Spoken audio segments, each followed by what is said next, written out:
உயரணும், உங்க நாமம் உயரணும், இன்று மேன்மை அடையணும். ஆடுவேன் ஆடுவேன் அல்லேலூயா. உங்க நாமம் உயரணும், அந்த நாமம் மட்டும்தான் மேன்மை அடையணும்.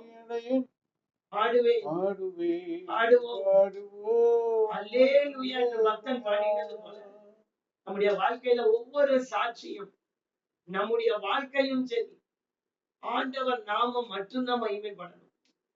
வேற எந்த மனிதனுக்கும் அந்த நாமம் மகிமையை கொடுக்கக்கூடாது.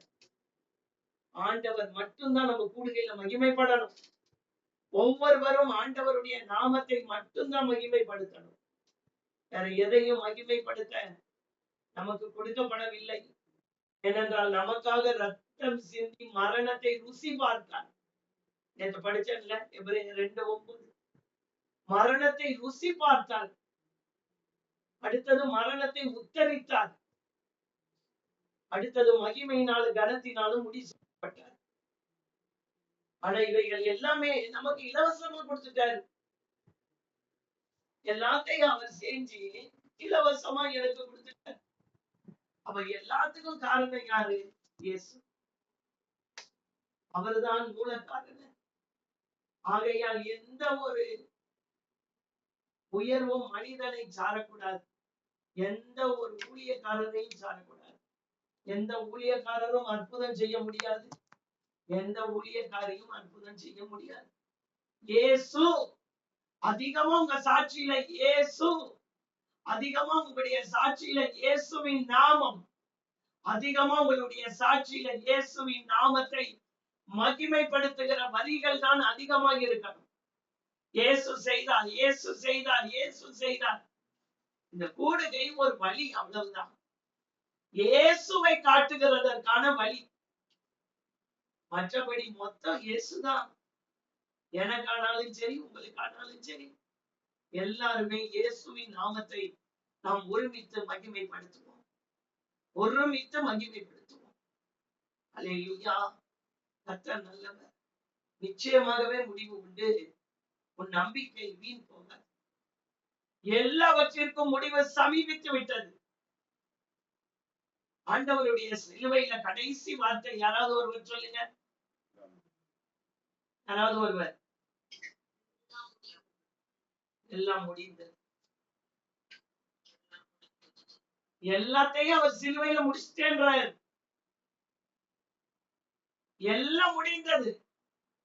நோய்க்குரிய தீர்வை முடிச்சிட்டார். தரித்திரத்தை முடிச்சிட்டார். நமக்கு வருகிற பிரச்சனை, போராட்டம், பிரிவினை, சமாதான குறைபாடு, நமக்கு சமாதானத்தை உண்டு பண்ணும் ஆக்கினை அவர் மேல் வந்ததாம். எதுங்க வந்தது? நமக்கு சமாதானத்தை உண்டு பண்ணும், நமக்கு சமாதானத்தை கொண்டு வரணும்னா அந்த ஆக்கினை, அந்த தண்டனை அவர் ஏற்றுக்கொண்டார். நான் சமாதானமா இருக்கணும்னு சொல்லி தண்டனை அனுபவித்தார். அவர் தண்டிக்கப்பட வேண்டியவரும் தண்டிக்கப்படக்கூடியவரும் அல்ல. நான் சமாதானமா இருக்கணும்ல வீட்டுல, என் வாழ்க்கையில என்னுடைய ஒவ்வொரு நேரத்திலும் என் இருதயத்துக்குள்ள சமாதானம் இருக்கணும்ல. குழப்பம் இருக்கக்கூடாது, கஷ்டம் இருக்கக்கூடாது, வேதனை இருக்கக்கூடாது. அதுக்கு வர வேண்டிய தண்டனையை அவர் சுமந்தார். மரணத்துக்கு அதிகாரியாக இருந்த பிசாசானவனை தமது மரணத்தினாலேயே ஜெயித்தார். மரணத்துக்கு அதிகாரிய அவர் ஒரு வார்த்தை சொல்லியிருந்தாலே ஜெயிச்சிருப்பார். ஆனா ஏன் மரணத்தினால ஜெயித்தார் தெரியுமா? நான் ஜெயிக்க, எனக்காக தான். எல்லாமே ஆண்டவர் செய்தது எனக்காக தான். ஒரு மனிதனை ஒரு நிமிடத்தில் ஒரு உலகத்தை அழித்திடலாம். என்ன நோவா காலத்துல அழிக்கல. நோவா குடும்பத்தை தவிர ஒரு மனுஷனும் இல்ல பூமியில. அந்த பேழையை திறந்து விடும் போது, பூமியில இறங்கும் போது, அந்த பூமியில ஒரு மனிதனும் இல்லை, இவங்க குடும்பம் மட்டும்தான் இருக்கு. எப்படி இருக்கும் பாருங்க. எல்லாம் ஆடு 2 எல்லாம் 2 அவ்வளவுதான் இருக்கு. ஆண்டவர் சொன்னாரு, பழுகி பெருகுங்கள். நீங்க இப்ப பழுகி பெருகி பூமியை நிரப்புங்கள். திரும்பவும் பாவம் வந்துச்சு.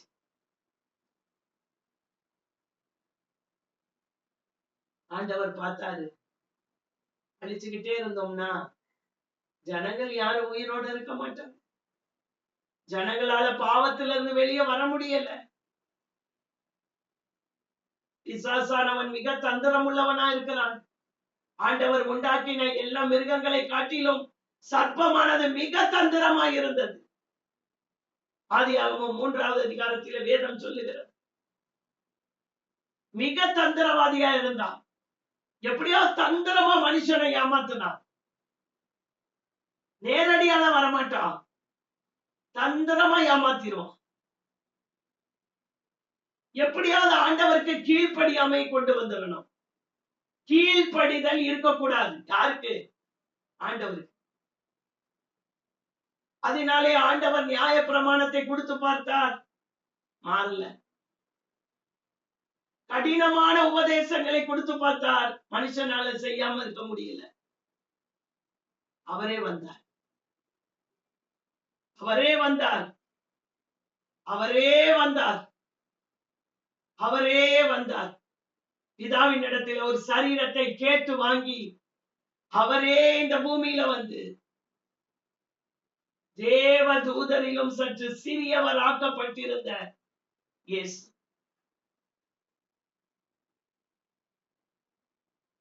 ஒரு தூதனை அனுப்பியிருக்கலாம்ல.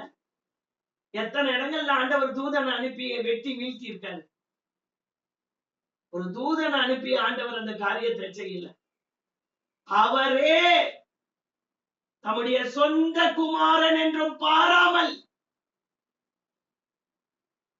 அவரையே நமக்காக ஒப்பு கொடுத்தார். அவரோட கூட மற்ற எல்லாவற்றையும் அருளாதிருப்பது எப்படி? சொந்த குமாரன் என்றும் பாராமல். அதாவது ஒரு பிரச்சனை வருது, ஆண்டவரே என் பிள்ளைக்கு வர வேண்டாம், நம்ம கூட சகிப்போம். ஆனா இந்த சொந்த குமாரனை பார்க்கல. அவரை விடைக்கும் நம்மள நேசிச்ச பாராமல். அப்படிதான் வசனம் சொல்லுது. சொந்த குமாரன் என்றும் பாராமல்.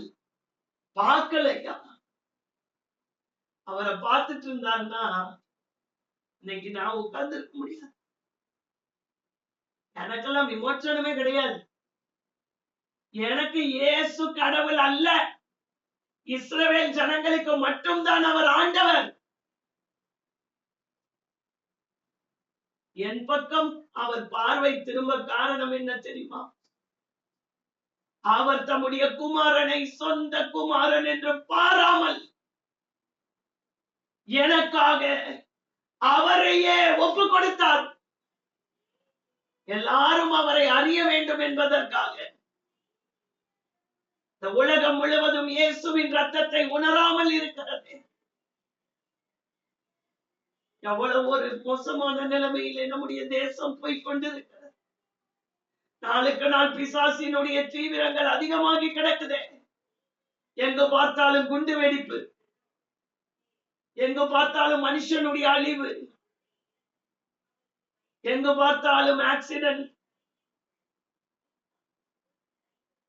எங்கு பார்த்தாலும் ஜனங்களுடைய வாழ்க்கையில வியாதிகள், பிரச்சனைகள், போராட்டங்கள், தற்கொலை ஒரு பக்கம், குடும்பங்களில பிரிவினை நாவி. இயேசுவின் ரத்த உணரலையே. அல்லேலூயா. தடுமாறும் கால்களை கண்டே, அந்த பாட்டு போடுமா? கண்கள் குளமாகி போனதையா, தடுமாறும் கால்களை கண்டே போனதையா, பாரமான சிலுவை என்று இறக்கி வைக்கவில்லை. ஆமென்.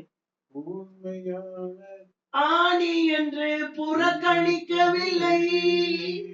பாரமான சிலுவை என்று இறக்கி வைக்கவில்லை. ஓபன் பண்ணி பாருங்கப்பா. உண்மையான ஆணி என்று புறக்கணிக்கவில்லை. என்னை யோசித்தீரே. என்னை நேசித்தீரே. பாருங்க, என்னை யோசித்தார். என்னை யோசித்தீரே. அந்த ஆணியை எடுத்துட்டு வந்து அடிக்க வரும்போது என்னைய பார்த்தாரு. ஜீவன் தந்தீரே. வேண்டான்னு சொல்லி இருந்தா எனக்காக என் கையில பைபிள் கிடையாது. நான் இன்னைக்கு உட்கார்ந்து இயேசுவின் நாமத்தை சொல்ல முடியாது. இயேசு என்ற நாமம் எனக்கு கிடையாது. போனதையா நெடுமாறும் கால்களை கண்டே. எல்லாரும் சொல்லலாமா? குணமாகி போனதையா பொழுதி சந்தி பாடுபட்டு மறுதளிக்கவில்லை. மரணம் சூழ்ந்த நேரத்திலும் விட்டு கொடுக்கவில்லை. பொழுதி சிந்தி பாடுபடும் போது மறுதளிக்கலை. எனக்கு வேண்டாம், விட்டுருங்கன்னு சொல்லல. விட்டு கொடுக்கவே இல்லை. என்னை நேசித்தார். என்னை யோசித்தார். என்னை நேசித்தீரே. என்னை யோசித்தீரே. எனக்காக ஜீவன் தந்தீரே. என்ன செய்யணும் ஆண்டவருக்காகப்பா? எனக்காக ஜீவன் தந்தீரே. நீங்களும் நானும் இந்த காலை வேளையில சிந்திக்க வேண்டிய வேலை. என்ன செய்யறோம் ஆண்டவருக்காக? கண்கள் குளமாகி போனதை. ஆண்டவருடைய பாரம் எல்லாம் என்ன தெரியுமா? என் ஜனம் அழிகிறது. ஒரு பக்கம் குடிவெறியின் ஆவி, இன்னொரு பக்கம் விபச்சாரத்தின் ஆவி, இன்னொரு பக்கம் வாலிப பிள்ளைகள் வேசித்தனம் பண்ணி கொண்டிருக்கிறார்கள். இன்னொரு பக்கம் போதை வஸ்துக்கள்,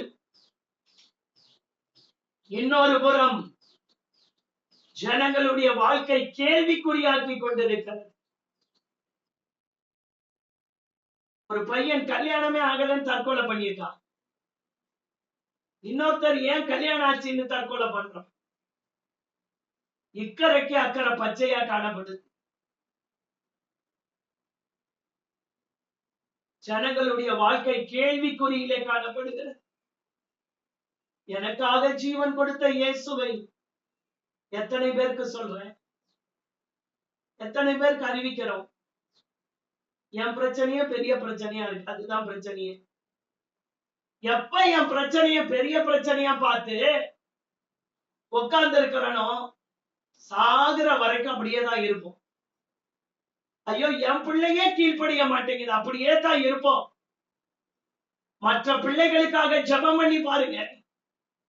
இன்னொரு பிள்ளைக்காக தேவ சமூகத்துல நின்று பாருங்க. உங்க பிள்ளை வாழ்க்கை மாறும். இதுதாங்க கிறிஸ்தவ வாழ்க்கையினுடைய அடித்தளமே. அடித்தளமே அதுதான்.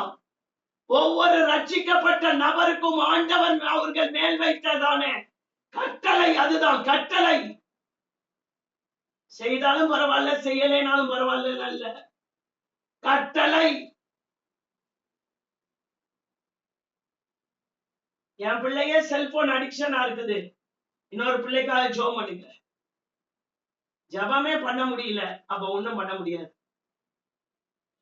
ஆண்டவர் சொல்லிட்டாரு, நீ ஜெபம் பண்ணலைன்னா சாத்தான் வருவான். பேதுரு உன்னை சோதிப்பா, நீ மறுதளிப்ப. முடிஞ்சு போச்சு. ஜெபம் பண்ணலைன்னா சாத்தான் வருவான், சோதிப்பான், நீ மறுதளிப்ப. இயேசுவே தெரியாதுன்னு சொல்லிடுவ. அதோட உன் கதை முடிஞ்சிச்சு. கிருபை இருந்ததுனால தப்புச்சு. எத்தனையோ பேர் கிருபை இல்லைங்க. ஆண்டவர் கொடுத்த தருணங்களை இழந்து போகிறார்கள். இந்த நல்ல காலை வேளையில நாம் சிந்திக்கணும், செயல்படணும். வெறும் ஐயோ தேசம் இப்படி இருக்கு இப்படி சொல்லிட்டு இருக்க கூடாது. என்னை எதற்காகப்பா ரட்சித்தீங்க? நான் என்ன செய்யணும்? இதுதான் ஒவ்வொரு நாள் ஏக்கமும் வாஞ்சையுமா இருக்க வேண்டும். அல்லேலூயா. இந்த காலை வேளையில உணர்வோம், சிந்திப்போம். அன்றைக்கு மட்டும் அவரு கூர்மையான ஆணி, ஐயோ அதை கொண்டு வரும்போது குத்தும் போது வேணாம் வேணாம்னு சொல்லி மறைஞ்சிட்டு இருந்தாருன்னா, இன்னைக்கு என் கையில நீங்களும் நானும் பைபிள் வச்சிருக்க முடியாது. என்னை யோசித்தார், என்னை நேசித்தார், எனக்காக ஜீவனையே தந்தார். அதுதான் அந்த பாடல் வரிகள். என்னை யோசித்தீரே, என்னை நேசித்தீரே, எனக்காக ஜீவன் தந்தீரே. தடுமாறும் ஆண்டவர் தடுமாறணுமாங்க?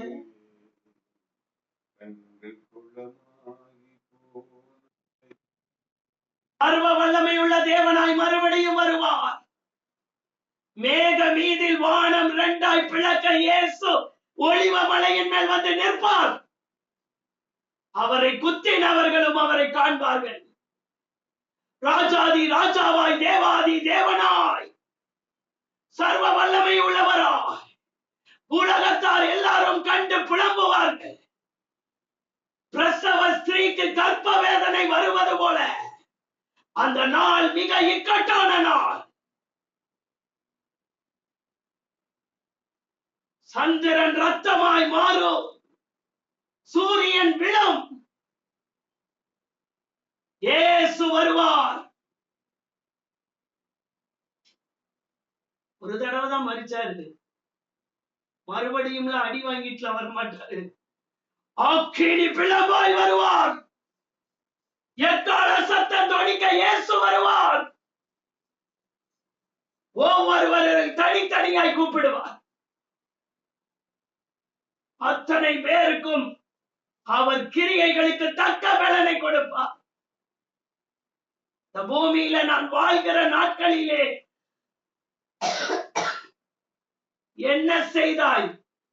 என் பிள்ளைக்காக ஜெபம் பண்ணேன், கல்யாணம் ஆச்சு. எனக்காக என்ன செஞ்ச? உங்களுக்காக டெய்லி காலையில ஜபத்துக்கு வந்த ஆண்டவரே, அது நீ நல்லா இருக்கணும்னு வந்த. எனக்காக என்ன செய்தாய்?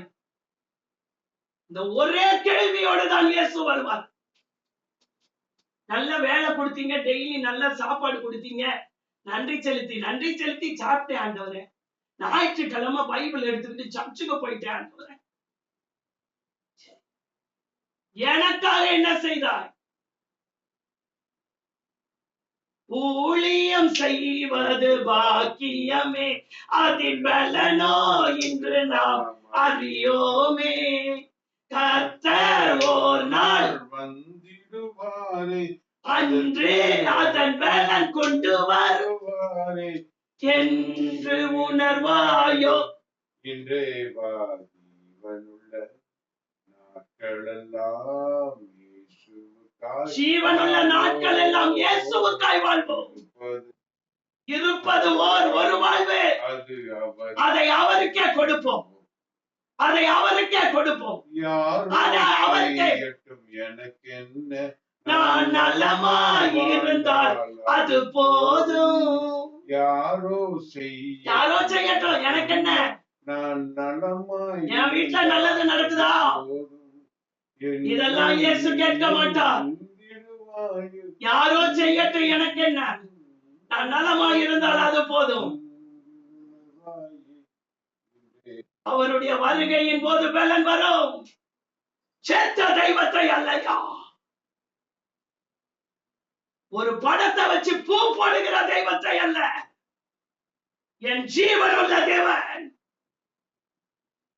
என்னை உருவாக்கினவர், உண்டாக்கினவர், எனக்காக ஜீவனை கொடுத்தவர், மகிமை மாட்சிமை எல்லாத்தையும் துறந்து பூமிக்கு வந்து என்னை பார்த்தவர். இந்த காலை வேளையில் இந்த பைபிளை வச்சு இந்த ஜெப கொடுகைக்குள்ள வசனத்தை சொல்ல வைத்தது கிருபை, இரக்கம். போடுமா 2 நாளாகமம் 18:1. யோசபாத் மிகுந்த ஐஸ்வர்யமும் கனமும் உண்டாயிருந்து அவன் ஆகாவோட சம்பந்தம். இந்த மாச வாக்குத்தத்தம் யாராவது ஒருத்தர் ஓபன் பண்ணி, ஒரே ஒருத்தர் சத்தமா சத்தமா சொல்லி படிக்கணும், சத்தம்.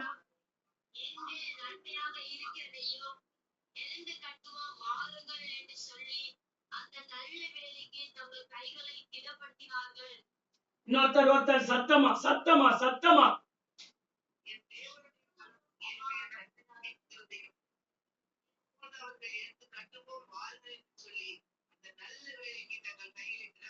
நல்ல வேலைக்கு தங்கள் கைகளை திடப்படுத்தினார்கள்.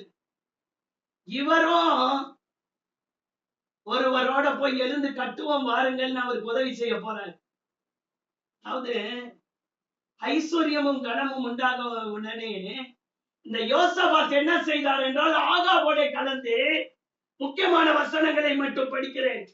இவர் கேட்கிறார், ஆகாபு என் கூட ராமத்துக்கு வருவியா? அதுக்கு அவர் என்ன சொல்றாரு தெரியுமா? நான் தான் நீர், நீர் தான் நான். 3வது வசனம் போடுமா, நடு சென்டர் பார்ட் படிக்கிறேன். கீலேயாத்தில் உள்ள ராமத்துக்கு என்னோட வருகிறீரா என்று கேட்டதற்கு அவன், நான் தான் நீர், என்னுடைய ஜனங்கள் உம்முடைய ஜனங்கள், உம்மோட கூட யுத்தம் பண்ண வருகிறேன், வாங்க நம்ம எழுந்து கட்டுவோம். நல்ல வேலைக்கு கை கொடுங்க. இவரும் நினைச்சாரு நல்ல வேலைதான், நம்ம ஆகாவோட போறது நல்ல வேலைதான், நான் தாயா நீ, நீ தான் நான். லிசி சிஸ்டர் கொஞ்சம் மியூட் போட்டுக்கோங்கம்மா. நான் தான் நீ, நீர் தான் நான். நானு நீ வேற வேற வேற வேற இல்ல. நெகேமியா வந்தார், தேவாலயத்தின் அலங்கத்தை கட்ட வந்தார். அந்த நல்ல வேலைக்கு ஜனங்கள் கை கொடுத்தார்கள். அலங்கம் கட்டினால்தான் ஜனங்கள் நிம்மதியாக உள்ள வந்து ஆராதிக்க முடியும். இங்க பார்க்கும் போது வேதம் சொல்லுகிறது, இவரும் வாங்க நம்ம நல்ல வேலைக்கு போலான்னு சொல்லிட்டு, நீர் தான் நானு, நான் தான் நீர், நான் வேற நீ வேற இல்ல, உனக்காக நான் எதையும் செய்வேன் அப்படின்னு அவருக்கு உடன்படிக்கை பண்ற. இன்னைக்கு நம்ம அப்படிதான் ஆண்டவர் நல்ல ஆசீர்வதிச்சு வைக்கும் போது ஆகாத சம்பாஷணை நல்லொழுக்கங்களை கெட்டுக்கும் என்ன மாதிரி இதுவும் ஆண்டவருடைய சித்தம் தான். நான் என்ன இஸ்ரவேல் ராஜாவோட தானே போறேன், அவரும் ஆண்டவருடைய பிள்ளை தானே. எங்க இந்த யூதா ராஜாவும் இஸ்ரவேல் ராஜாவும் தேவனால் தெரிந்து கொள்ளப்பட்டவர்கள் தான். சாலமோன் நாட்களிலே 2ஆய் பிரித்தார் ஆண்டவர். ஏன்? சாலமோன் விக்கிர ஆராதனையை கொண்டு வந்து இஸ்ரவேல் தேசத்துக்குள்ள விட்டார். தாவீதுனுடைய பையன், தாவீது செய்யல, ஆனா சாலமோன் ஆண்டவர் சொன்னாரு 2ஆ பிரிப்பேன், இஸ்ரவேலை யூதாவையும் 2ஆ பிரிப்பேன். உங்க அப்பாவுக்கு கொடுத்த வாக்கு தத்தத்தினால நீங்க ஒரு பகுதியில ஆளுகை பண்ணுவீங்க, அவ்வளவுதானே தவிர உங்க அப்பாவுக்கு நான் வாக்கு பண்ணியிருக்கேன், உடன்படிக்கை பண்ணியிருக்கேன். தாவீதுக்கு உன் பிள்ளையா எப்படியாவது நான் சிங்காசனத்துல உட்கார வைப்பேன், அதுக்காக தான் உன்னை வைப்பேனே தவிர பிரிஸ்டர் ஆண்டவர். இப்ப யூதா ராஜா நினைக்கிறாரு, இஸ்ரவேல் ராஜாவோட போனா என்ன, நானே நீயும் ஒண்ணுதான், வாங்க நல்ல வேலைக்கு 2 பேரும் கை குலுக்குறாங்க. நல்ல வேலையா? பார்க்கலாம் என்ன நடந்தது. பின்னும் யோசபாத்தினால் இஸ்ரவேலின் ராஜாவை நோக்கி, கர்த்தருடைய வார்த்தையை இன்றைக்கு விசாரித்து அறியும். யோசபாத்துக்கு எங்க போனாலும் ஆண்டவர் பேசணும். அங்க பார்த்தோம்ல, யோராம் ராஜாவோட எலிசா, ஒரு 2 நாளைக்கு முன்னாடி சொன்னேன்ல, இங்க யாராவது தீர்க்கதரிசி இருக்காரா? ஆமாங்க, எலிசா. அவர்கிட்ட தான் வார்த்தை இருக்கு, வார்த்தை அவர்கிட்ட தான் இருக்கு, வா போலான்னு கூட்டு போயிடுவாரு. யோசபாத்து கேட்கிறாரு, நம்ம கர்த்தர்கிட்ட விசாரிக்கணும், போலாமா என்ன? உடனே லைன் கட்டி ஆட்களை கூட்டு வர்றாரு. யாரு? ஆக்கா. பாருங்களேன், நாங்கள் கீலேயாத்தின் நடுவுல தான் படிப்பேன், ஏன்னா டைம் இல்ல, நடுவுல படிக்கிறேன். 5வது வசனம், நாங்கள் கீலேயாத்தில் உள்ள ராமோத்தின் யுத்தம் பண்ண போகலாமா? போகக்கூடாதா என்று அவர்களை கேட்டான். 400 தீர்க்கதரிசிகளை கூடி வர செய்து. உங்களா யார் தெரியுமா? ஜோசியக்காரன், சூனியக்காரன், மந்திரவாதி, ஆகாய்களுக்கு பூஜை பண்றவன். எத்தனை பேர் இருந்தாங்க ஊர்ல? 400 பேர். 400 பேரையும் கூட்டிட்டு வந்துட்டாரு. கர்த்தர் இடத்துல விசாரித்தாரியானா, இவர் போய் இவங்களை கூட்டிட்டு வந்து லைன் கட்டி நிப்பாட்டி போகலாமா வேணாமான்னு கேட்டா இவங்க என்ன சொல்றாங்க தெரியுமா? போம். அதே அதிகாரம் அதே வசனத்துல பாருங்க. போம், தேவன் ராஜாவின் கையில் அதை ஒப்பு கொடுப்பார். யோசபாத் கேட்கிறாரு, 400 பேரை கூட்டு வந்துட்டேன், வேற யாரும் இல்லையா இவங்களை விட்டா கர்த்தருடைய தீர்க்கதரிசி இல்லையா? நீ ஓன்டர் கால கூட்டு வந்துட்ட. 400 பேரை கூட்டு வந்து சொல்ல வைக்கிறாரு. ஒரே 400 பேர் ஒரே வார்த்தை, போங்க, ஆண்டவர் உங்களோடு கூட இருக்கிறார். எந்த ஆண்டவர்? கேள்வி அதுதான். இப்ப எந்த ஆண்டவர் இருக்காரு? இப்ப யோசபாத்துக்கு ஒரு சந்தேகம் வருது. ஏன்னா கர்த்தருடைய வழிகளில் உற்சாகம் கொண்டவன் அல்லவா? வேத வசனத்தை பைபிளை எடுத்துக்கொண்டு தொழுத்தருவா பிரசங்கம் பண்ண சொன்னவன் அல்லவா? வேற யாரு இருக்கா? இருக்கேன் ஒருத்தன், அவன் எப்பப்பா எனக்கு விரோதமாதான் தீர்க்க தரிசனம் சொல்லுவான். அவன் வரவே கூடாது உள்ள, அவனை கூட்டு வா. யோசபாத் சொல்ற, இருக்கான் ஒருத்தன் நம்ம ஊர்ல, அவன் பேர் மிகாயா. அவன் வந்தான்னாலே எதெல்லாம் நம்ம ஸ்டெப் எடுத்து வைக்கிறோமோ அதெல்லாம் ஆண்டவர் செய்யலன்னு சொல்லுவான். அதனால நமக்கு அவன் வேண்டாம். அவன் வந்தா இப்ப நம்மள தடுப்பான். இங்க பாரு, 400 பேர் சொல்லிட்டாங்க, நம்ம போனவா, அவனை கூட்டு வாயா.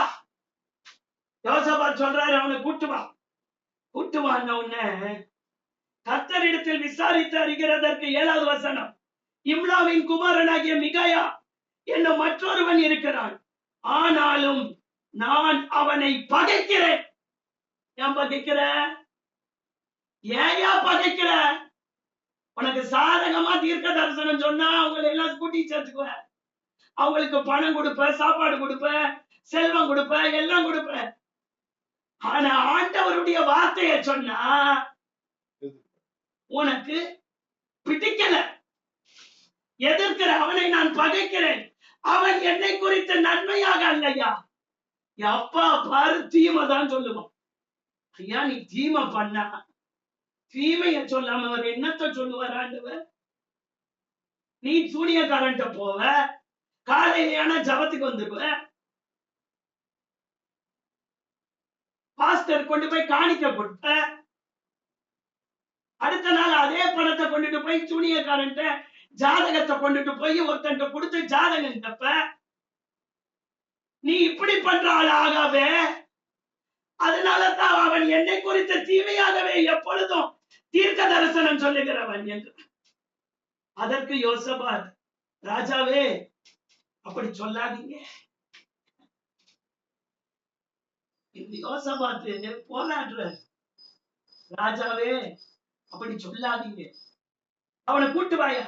இந்த யோசபாத்து வேற வரமாட்டேன்னு சொல்ல போறாரு, நம்ம கூட யுத்தத்துக்கு வரமாட்டேன்னு சொல்ல போறாரு அப்படின்னு சொல்லி அவனை கூட்டுவான்னு சொன்ன உடனே இந்த தீர்க்கதரிசி வருகிறார், மிகாயா வருகிறார். அதனால போடுமா 13 12ல இருந்து ஒன்னே ஒன்று சொல்லிடுறேன்.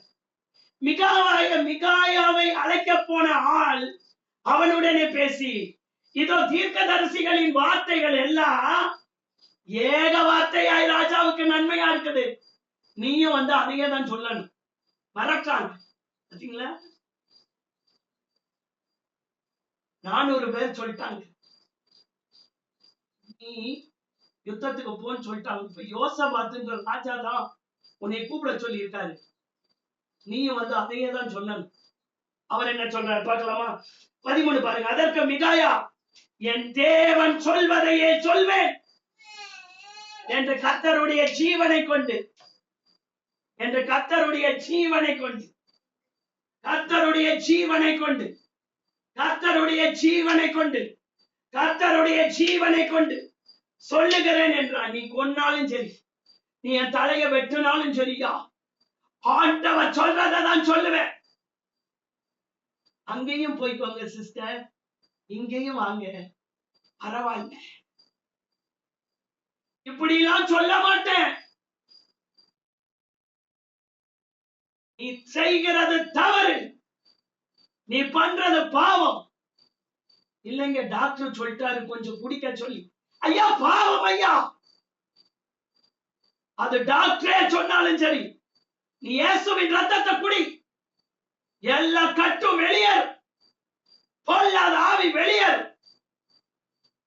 குடிக்கிறதற்கு ஒரு சாக்கு. ஆண்டவர் சொல்லுகிற வார்த்தையை தான் சொல்லுவேன் என்று கர்த்தருடைய ஜீவனை கொண்டு சொல்லுகிறேன். அவன் ராஜாவின் இடத்தில் வந்தபோது ராஜா அவனை பார்த்து, மிகாயாவே, நாங்கள் கீலேயாத்தில் உள்ள ராமத்தின் மேல் யுத்தம் பண்ண போகலாமா? போக கூடாதா? அதற்கு அவன், போங்கள், உங்களுக்கு வாய்க்கும், உங்கள் கையில் ஒப்பு கொடுக்கப்படுவார்கள். ராஜா அவனை பார்த்து, நீ கர்த்தருடைய நாமத்திலே உண்மையை அல்லவாமல் வேறொன்றையும் என்னிடத்தில் சொல்லாதபடிக்கு நான் எத்தனை தரம் உன்னை ஆணையிட்டு விற்க வேண்டும் என்று சொன்னான்.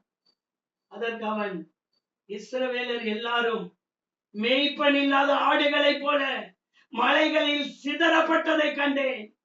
அப்பொழுது கர்த்தர் இவர்களுக்கு எஜமான் இல்லை, தம் தம் வீட்டிற்கு சமாதானத்தோடு திரும்ப கடவர்கள் என்றார். அப்பொழுது இஸ்ரவேலின் ராஜா யோசபாத்தை நோக்கி, இவன் என்னை குறித்து நன்மையாக அல்ல தீமையாகவே தீர்க்க தரிசனம் சொல்லுகிறவன் என்று நான் உம்மோடே சொல்லவில்லையா? இஸ்ரவேல் ஜனங்கள் மேய்ப்பன் இல்லாம, ஒரு நல்ல ராஜா இல்லாம சிதறடிக்கப்பட்டு கிடக்கும் போது எப்படி அவனுக்கு நல்ல வார்த்தை வரும்னு கேட்கிறார். நீ போ, ஆனா நீ ஜெயிக்க மாட்ட. நீ எப்படி இப்ப நான் சொல்றதை கேட்க மாட்டேன், நீ போய்தான் தீருவ. பாத்தீங்களா, எழுந்து கட்டுவோம் வாருங்கள் என்று யோசபாத்து நல்ல வேலைக்கு கை கொடுத்திருந்தாருன்னா பரவாயில்ல. இவ்வளவு சொல்றாரு. இன்னும் ஒரு வார்த்தை சொல்லுகிறேன், டைம் ஆயிடுச்சு. இங்க பாருங்க, அப்பொழுது அவன் சொன்னது, கர்த்தருடைய வார்த்தையை கேளுங்கள். கர்த்தர் தம்முடைய சிங்காசனத்தின் மேல் வீற்றிருக்கிறதையும் பரம சேனை எல்லாம் அவர் வலது பக்கத்திலும் இடது பக்கத்திலும் நிற்கிறதை கண்டேன். வலது பக்கத்திலும் இடது பக்கத்திலும் நிற்கிறதை கண்டேன். அப்ப ஒரு ஆவி அங்கிருந்து புறப்பட்டு வந்து, இவங்க வாயிலெல்லாம் நான் பொய்யின் ஆவியை வைப்பேன் என்று பரலோகத்திலிருந்து ஒரு ஆவி வந்து உங்ககிட்ட இருக்க 400 தீர்க்கதரிசிகளின் வாயிலும் பொய்யின் ஆவி உட்கார்ந்து இருக்கேன். உன்ன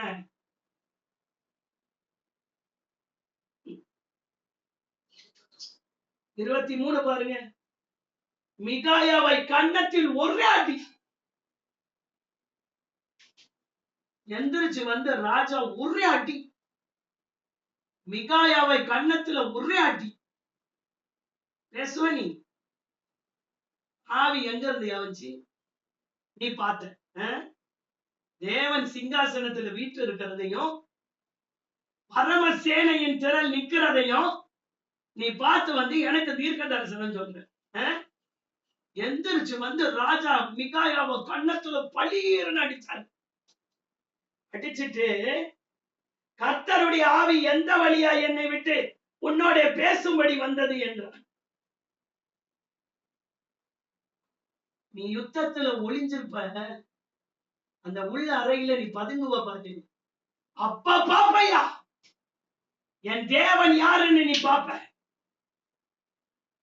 உடனே ராஜா என்ன பண்ணிட்டார் தெரியுமா? நான் வர்ற வரைக்கும் இவனுக்கு இடுக்கத்தின் அப்பத்தை கொடுக்கணும். 26 வசனம்.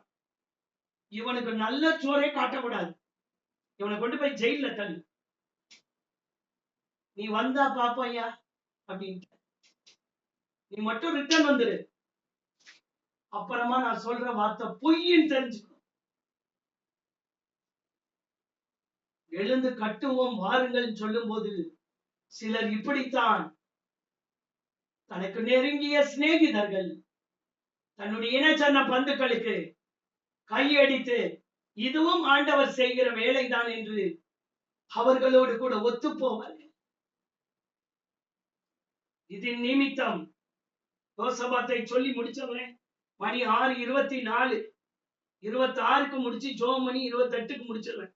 6:28க்கு. அல்லேலூயா.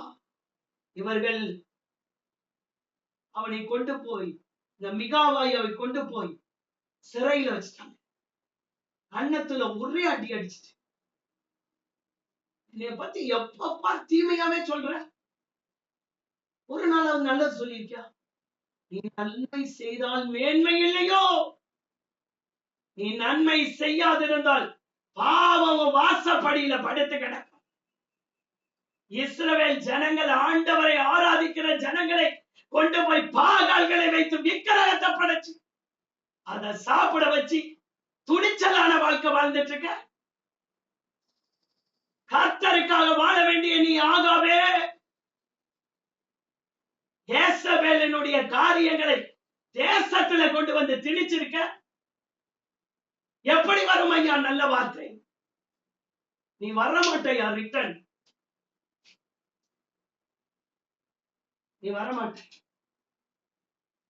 எல்லாரும் யுத்தத்திற்கு போகிறார்கள். போன போது அல்லேலூயா வசனம் சொல்லுகிறது. என்ன சொல்லுகிறது தெரியுமா? யுத்தம் அதிகரித்தது, யுத்தம் அதிகரித்தது, யுத்தம் அதிகரித்தது. 29 படிச்சு முடிச்சவன். இஸ்ரவேலின் ராஜா யோசபாத்தை பார்த்து, நான் வேஷம் மாறி யுத்தத்தில் பிரவேசிப்பேன், நீரோ ராஜவஸ்திரம் தரித்தரும். இஸ்ரவேலின் ராஜா வேஷம் மாறி யுத்தத்தில பிரவேசித்தார். இவர் தான் சொல்லிட்டாருல்ல, நான் தான் நீ, நீதான் நான், உனக்காக நான் நிக்கிறேன். யுத்தத்துல நான் இஸ்ரவேலின் ராஜாவா மாறிடுறேன், நீ யூதா ராஜாவா இருந்துக்கோன்னு வேஷம் மாறிட்டாங்க ரெண்டு பேரும். மாறின உடனே என்ன நடந்துச்சுன்னு படிச்சு முடிச்சிடுறேன். நாளைக்கு திரும்பவும் நம்ம வேற காரியத்தை பார்க்க வேண்டும். சீரியா ராஜா தனக்கு இருக்கிற ரதங்களின் தலைவரை நோக்கி, நீங்கள் சீரியரோடும் பெரியவரோடும் யுத்தம் பண்ணாமல் இஸ்ரவேலின் ராஜாவை, ஆண்டவரே இந்த பிரபாவுடைய இதை மியூட் போடுங்கப்பா. அல்லேலூயா. நீங்கள் சிறியவரோடும் பெரியவரோடும் யுத்தம் பண்ணாமல் இஸ்ரவேலின் ராஜா ஒருவனோட மாத்திரம் யுத்தம் பண்ணுங்கள். எப்படி போட்டான் பாத்தீங்களா கட்டல? சீரியா ராஜா என்ன பண்ணிட்டார் தெரியுமா? வேற யாரோட யுத்தம் இல்ல, நேரடியா இஸ்ரவேலின் ராஜாவை போட்டு தள்ளிடணும், அவனை கொன்றணும். அங்க பார்த்தா யோசபாத் நிக்கல. அவர் தான் சொல்லிட்டாரு இல்ல, இப்படிப்பட்ட வேலைக்கு நாம் எழுந்து போனால் கர்த்தர் நம்மை கவனிப்பார், கர்த்தர் நம்மை கவனிப்பார். நீங்க பாருங்க, யுத்தம் அதிகரித்தது. இஸ்ரவேலின் ராஜா என்று சொல்லி ரதங்களின் தலைவர் யோசபாத்தை காண்கையில், இவன் தான் இஸ்ரவேலின் ராஜா, யுத்தம் பண்ண அவனை சூழ்ந்து கொண்டார்கள். அப்பொழுது யோசபாத் கூக்குரல் இட்டான். என்ன கத்துனான் தெரியுமா? நான் தான் நீர், நீர் தான் நான் சொன்னார்ல, சாக வேண்டியதானே. ஐயா நான் இஸ்ரவேலின் ராஜா இல்ல, என்னை விட்டுருங்க, மேல இருக்கிற எல்லாத்தையும் கலட்டி காற்றேன்.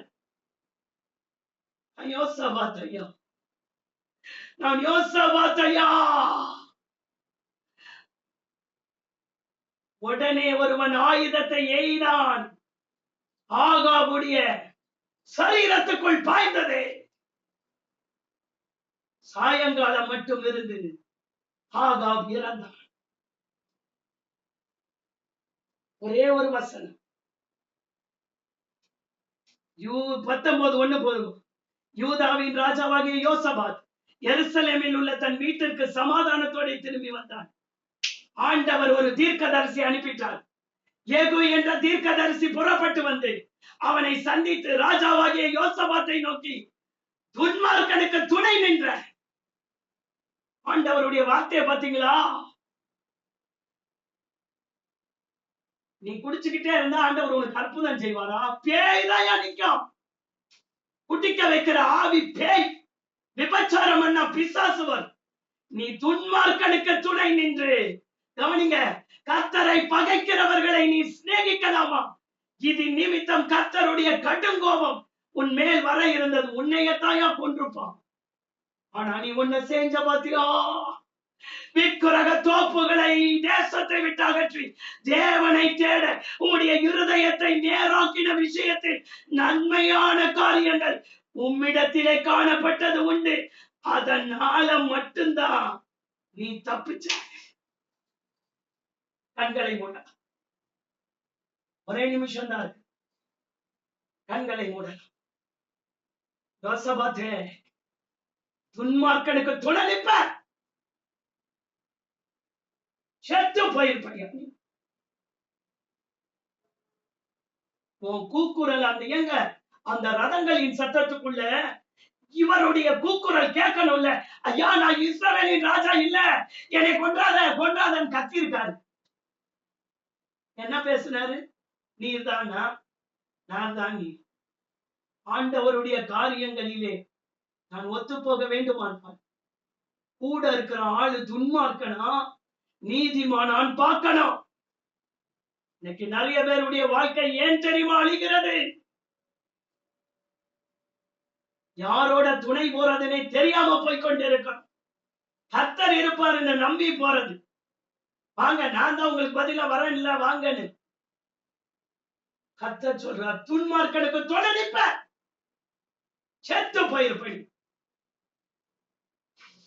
அந்த ரதங்களின் சத்தத்துக்குள்ளே ஒரு சத்தம், யோசபாத்தின் சத்தம் எழும்புகிறது. நான் இல்ல, நான் இல்ல, நான் இல்ல, இஸ்ரவேலின் ராஜா நான் இல்ல, என்னை கொன்றாதீங்க, என்னை கொன்றாதீங்க. இவன் இல்லையாமையா? அந்த சத்தத்துக்குள்ளே இந்த சத்தம் பரலோகத்தை எட்டினது. ஆண்டவர் பார்த்தார், எனக்காக இவன் நிறைய காரியத்தை செய்திருக்கான். ஆகாப் சத்தம், மிகாயா சொன்னது போலவே, நீ வந்தா, நீ திரும்ப வந்துட்ட அப்படின்னா கர்த்தர் என்கிட்ட பேசின வார்த்தை பொய்ன்னு சொல்லி நீ வரமாட்டியா? அதே போல ஆகாப் வரவே இல்லை. அங்கே மடி காலை வேலையில எழுந்து கட்டுவோம் வாருங்கள் என்று சொன்ன பொழுது, நல்ல வேலைக்கு கை கொடுக்கு, எல்லாரும் கைகளை உயர்த்து. அப்பா, எனக்கு தெரிஞ்சோ தெரியாமலோ நான் இப்படி போய் யாருக்கும் நான் துணை நின்ற கூடாதுப்பா. நல்ல வேலைக்கு துணை நிற்க எனக்கு கற்றுத்தாங்கப்பா என்ற கிருபை என் மேல் இறங்கட்டும். இயேசுவின் மூலமாய் ஜெபிக்கிறேன் ஜீவனுள்ள பரமபிதாவே. ஆமென், ஆமென், ஆமென். எல்லாரும் மியூட் எடுத்துட்டு அல்லேலூயா.